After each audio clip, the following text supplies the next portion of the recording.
Good evening and thank you for joining us. Parents of autistic children call it devastating. The Ford government's change to its autism plan earlier this year has led to one of the largest service providers in the Northwest having to slash its services. The announcement came yesterday from Child and Community Resources that they can no longer provide fee-for-service options to families. They say it's because 90 staff members have moved to jobs in other sectors or regions because of the uncertainty about the future. In August, Todd Smith, the Minister of Children, Communities and Social Services, was in Thunder Bay talking to parents of autistic children about his government's new autism program, which will debut in April. Parents on that day predicted what is now a reality, that the service would be cut while they wait for this new plan, and that Northwestern Ontario would receive the worst of it. Thunder Bay Family Network's President Sharon Bach says for the families of those autistic children, yesterday's news was gut-wrenching. This essentially gives families absolutely nothing in terms of services. So even if some are, who are getting childhood budgets with the part of the new plan that is still temporarily happening, they will not be able to access any services with that money at this time. They need that extra help and it's not there anymore. And before it was a matter of, waiting for that funding to come in, and now the funding can come today and there's nothing I can do with it. I can't get him the services he needs. Child and Community Resources serves about 1,000 kids from Wawa to the Manitoba border. Only about 100 of those will now receive service, meaning long lines at smaller independent service providers will grow even longer. And they're saying that they now may be forced to move out of province to receive treatment for their children. A spokesperson for Smith says the government provided 2 separate 6-month extensions for families to cover the cost for CCR to provide behavior services to all children currently under their care. She says that was to ensure that there were no gaps in service during the transition to the new autism program that comes into effect in April. Meanwhile, it's tight budget times for the Thunder Bay District Health Unit after their 2019 funding was finally received last month. And it looks like things will continue to get tighter. The organization is facing some big changes announced by the Ford government, and they are still trying to work out the details and the finances. Alana Pickrell reports. The District Health Unit is facing some stressful times following Doug Ford's plan to reduce health units from 35 to 10 and change the way they are funded. That was announced back in April, but the health unit is still waiting on a proposal to merge with the Kenora-based unit. The merger was discussed in closed session during this Board of Health meeting. Medical Officer of Health, Dr. Janet DeMille, says there is a lot of waiting for information. You know what, it's uncomfortable times. It's like there's a lot of changes on the horizon, but we don't have all the detail, which of course always makes you, it's easy to have anxieties and fears over that. Despite uncertainty on its future, the health unit received $13 million in base funding from the province for this fiscal year. That's the same amount they received back in 2018, and DeMille says she is disappointed they didn't receive an increase. I would say these are very tight times. The board is now working on next year's budget. The Ford government originally said the municipalities would see a 54% increase in costs due to a funding change. However, the government capped the increase at 10% for 2020. Board of Health Chair James McPherson says the municipalities are in for a tough time. It's still 10% plus the base funding, plus the increases coming from other organizations that also have been downloaded upon. So the municipalities are going to be in for a tough time looking at the budget. McPherson is hoping to have more guidance for the November board meeting that he can then pass on to the municipalities. Also at the meeting, an update was provided on the HIV outbreak that was declared at the end of June. 11 cases were confirmed that month in the precariously housed population, and 1 more case has been added over the summer. DeMille says they are looking at a strategic plan, including education and awareness, to help get it under control, but a lot of work still needs to be done in order to declare the outbreak over. Alana Pickrell, TBT News. People in the West Ford area may have noticed a foul odor in the air this morning. Some worried it was a natural gas leak, but it was actually a problem at the city's Resolute Mill. Westgate High School was among a number of schools and businesses which temporarily evacuated due to the sulfur-like smell. St. Patrick's High School closed their outer vents to help keep the odor out. The cause was due to a computer malfunction which cut power to the boiler in the kraft mill at Resolute. Company officials say they quickly shut down the entire mill in order to reduce emissions. And the problem was resolved in about an hour. Thunder Bay Fire Rescue received a number of calls about the smell, and they were in touch with Resolute staff in order to help calm worried residents. They informed us that they'd had a problem with their incineration process at the kraft mill. As soon as they realized that they had a problem, they had shut down, but there was a slight release of gas from that unit. It was more of a sulfur smell. There was nothing toxic in the smell itself. The odor dissipated before noon. Hill and Resolute officials both say the foul odor did not pose a risk to the community. Several people have been arrested and 3 handguns seized, along with illicit drugs and cash in a pair of busts by Thunder Bay police. The first happened on Junot Avenue early Tuesday morning when officers responded to a disturbance call. Fire crews were also on scene as a fire alarm had been pulled during the incident. A search of a residence in the building resulted in the discovery of a bag that's believed to contain cocaine and 2 handguns with prohibited magazines. A 24-year-old Thunder Bay man is facing several charges. Another loaded handgun was seized Tuesday evening following a search of a Trillium Way residence. Officers also seized crack cocaine and some cash. 3 city residents and a Toronto man have been arrested and are facing drug and weapons charges. The town of Red Rock is threatening to take legal action against the owner of the former mill in that community. Town officials say not only has Justice Veldman of Rivers Edge Developments failed to clean up the site as promised when he purchased the property for a mere $10 5 years ago, but they insist the community is now owed more than $2.1 million in back taxes. It's a battle that's similar to what's happening with Rivers Edge in Fort Frances right now. Ryan Bonazzo reports.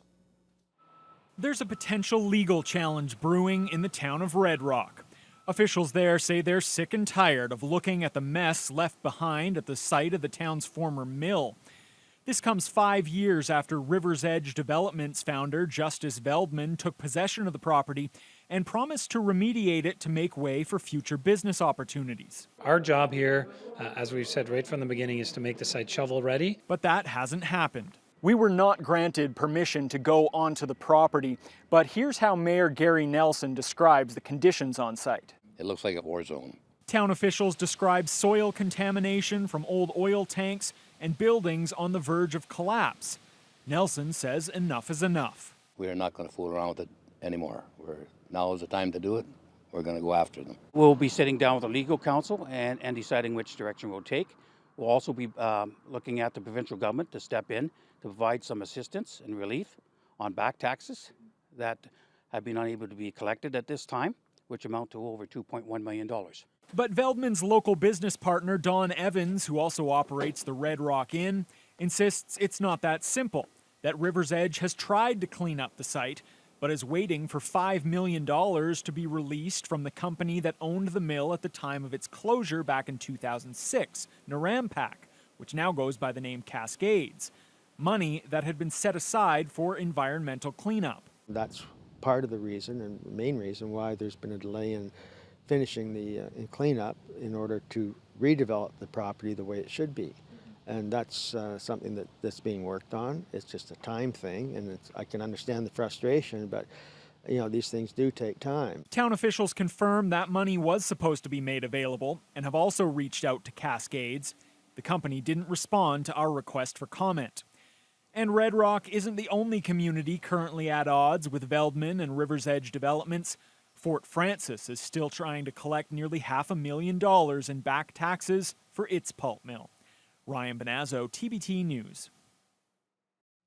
The roof of a Southside charity that provides free clothing to those who need it most is beyond repair. And now the organization is asking for the public's help in fundraising for a replacement.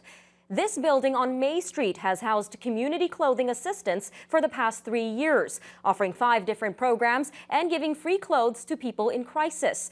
The recent rain has seeped through the deteriorating roof and into the store, damaging ceiling tiles, the floor, and their inventory. The new roof is expected to cost around $135,000. The charity has already received almost $30,000 and will apply to the city for an additional $34,000. However, that's far from their goal, and closing the charity is not an option. When we would be forced to close this operation, it would be devastating for people who are left out with good clothing for the very, very brutal winter. Community Clothing Assistance is hosting an open house this Friday from 2 until 5 o'clock for people to find out more about the facility and the roof replacement. The power is now back on for more than 3,400 Hydro One customers, mainly in the Greenstone area. The outage began just before 5 o'clock this morning, and the first attempt to restore power was unsuccessful. A crew was then dispatched and eventually discovered a failed insulator, which had to be replaced. Hydro One officials say power was restored at about 2 o'clock this afternoon. A nonprofit group aimed at reconciliation issued a challenge to students at Edgewater Park School today. Canadian Roots Exchange wants kids to better understand where Canada is in the process of reconciliation and what it means and how they can help lead the process moving forward. Carmen Wong has the story. Is reconciliation achievable within your lifetime? That was the question these students were asked, and the majority raised their hand. It's that type of optimism that motivates the executive director of Canadian Roots Exchange, Max Fineday, to help kids understand what reconciliation is and how they can become leaders in the process. It's part of Call 66, one of 94 calls to action in the Truth and Reconciliation Commission, in order to establish a national network for youth to share information and best practices. He says moving forward, it's about peace, prosperity, and mutual benefit. We need to make sure that they have the base understanding of why things are the way that they are, why Indigenous people face so much injustice in this country, and what they can do not only today, but into the future to change this and make sure that we are this great country of human rights, prosperity, and justice that we think we are.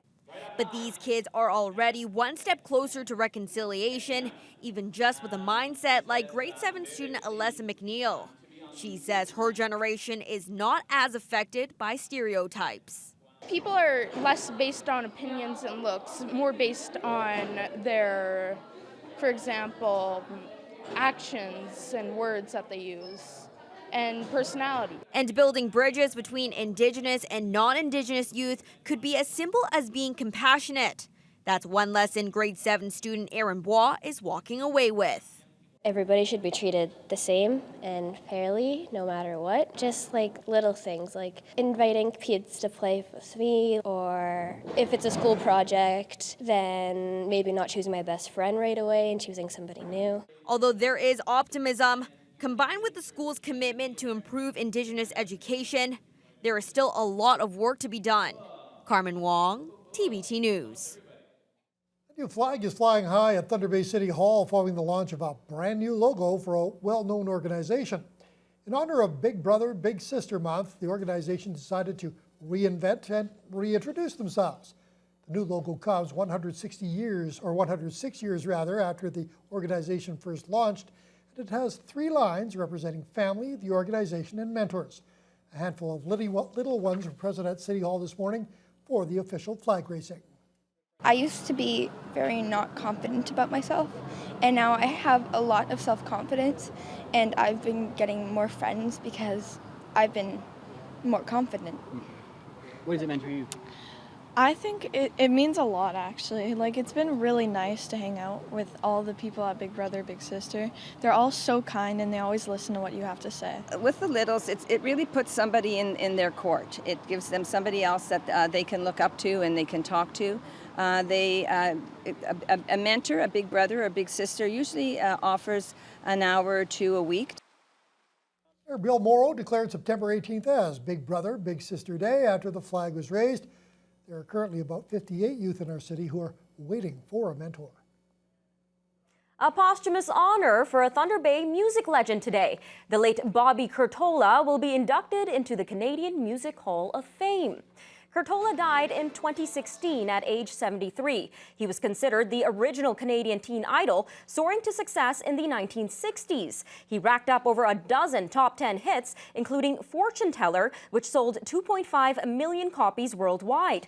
In 2003, a street at Marina Park was renamed Bobby Curtola Drive. It was one of several homecoming appearances he made in his later years, including a sold-out show at the Community Auditorium in 2013.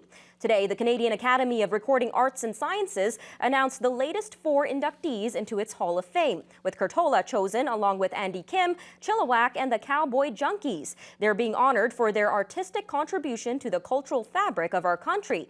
The ceremony will be held October 27th in Calgary.